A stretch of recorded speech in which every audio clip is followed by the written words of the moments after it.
next question comes from Slavin Vukelbrat. As CEO, will Mr. Abel be in charge of the portfolio of common stocks that Mr. Buffett has been managing, or will this function be exercised by Mr. Combs and Mr. Weschler? Yeah. As investing could be defined as the discipline of relative selection, can major capital allocation decisions such as large acquisitions be separated from the common stock selection process? Yeah, I would say that decision actually will be made when I'm not around, and I may try and come back and haunt them if they do it differently. But I'm not sure the Ouija board or anything will get that job done. So that job, I'll never know the answer on whether it get covered. But I feel very comfortable about the fact that it will be made by a board that they've got loads of brain power. They've got a dedication to an unusual institution. And they will figure things out. But I would say that if I were on that board and we're making the decision, I would probably, knowing Greg, I would just leave. I would leave the capital allocation to Greg, and he understands businesses extremely well. And if you understand businesses, you understand common stocks. I mean, if you really know how business works, you are an investment manager. How much you manage, maybe just your own funds or maybe other people.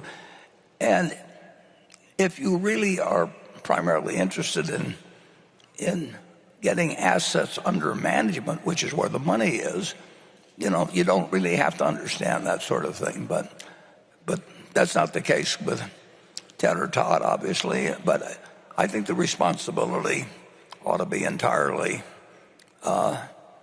with Greg.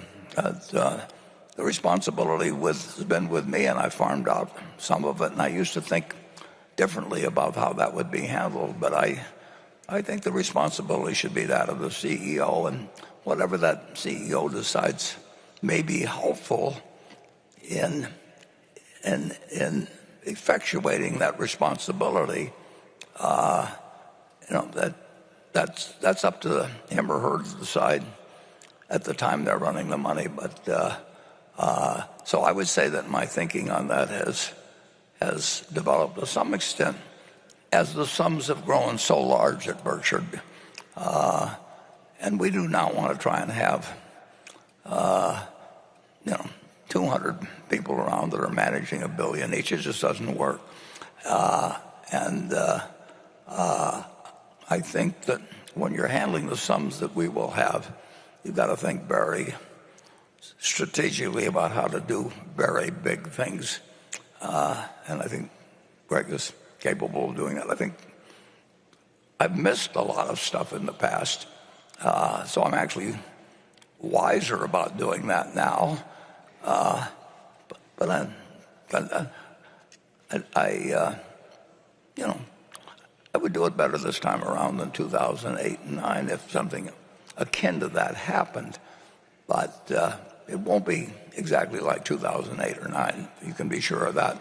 But you also can say that there will be times when having huge sums available extremely quickly, maybe it'll be once every 5 years, maybe it'll probably be more like once every 10 years or something.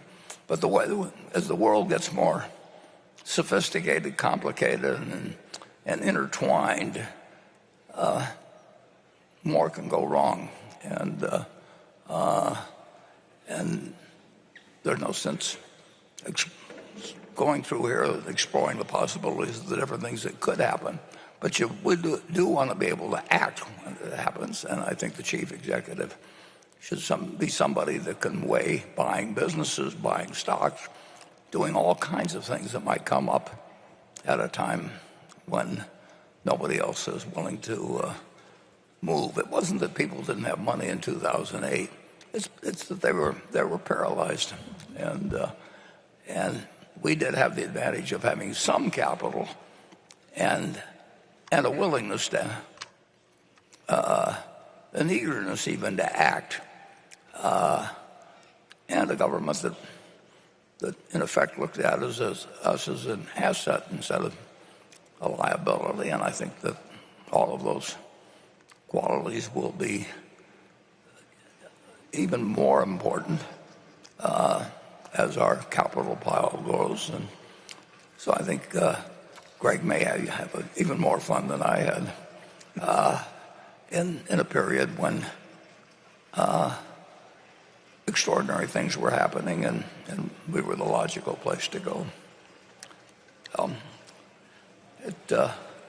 You never know whether it'll be next week, next year, next decade, but it won't be a century from now. That is for sure. The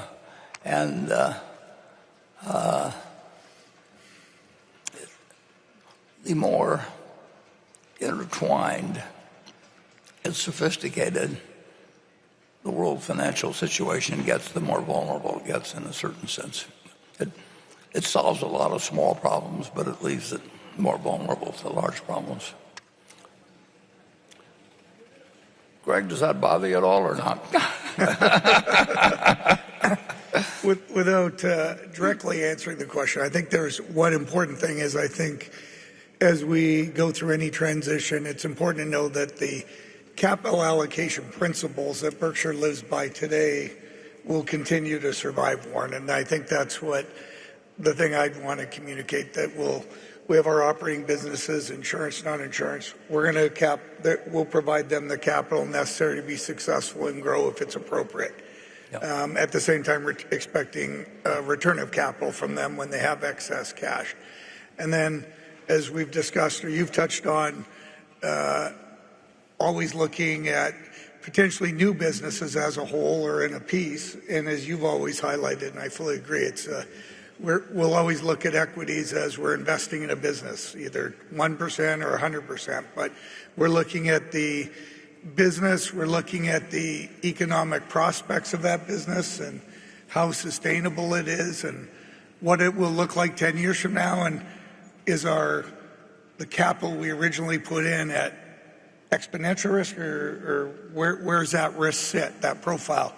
And then, of course, and then we'll obviously have our continue to always put excess cash in the safest investment there is in U.S. Treasuries, knowing we want to maintain that fortress of a balance sheet for two reasons. One, to act, but also to always protect our shareholders. If we want to maintain the position Berkshire is in now, realistically, to ensure it endures.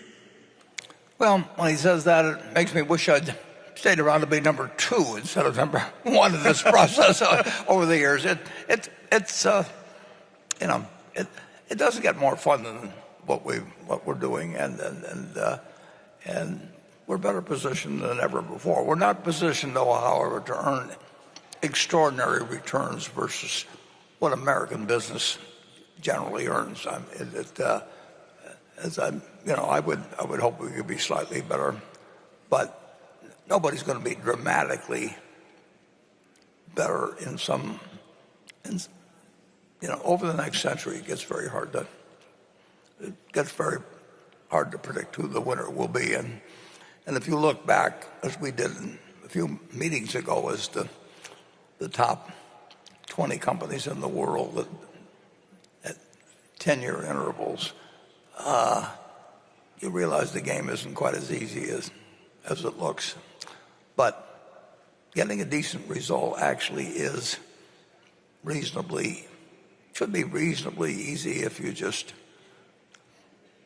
don't get talked out of doing what hasn't worked in the past, and don't get carried away with fads, and don't listen to people who have different interests in mind than the interests of our shareholders.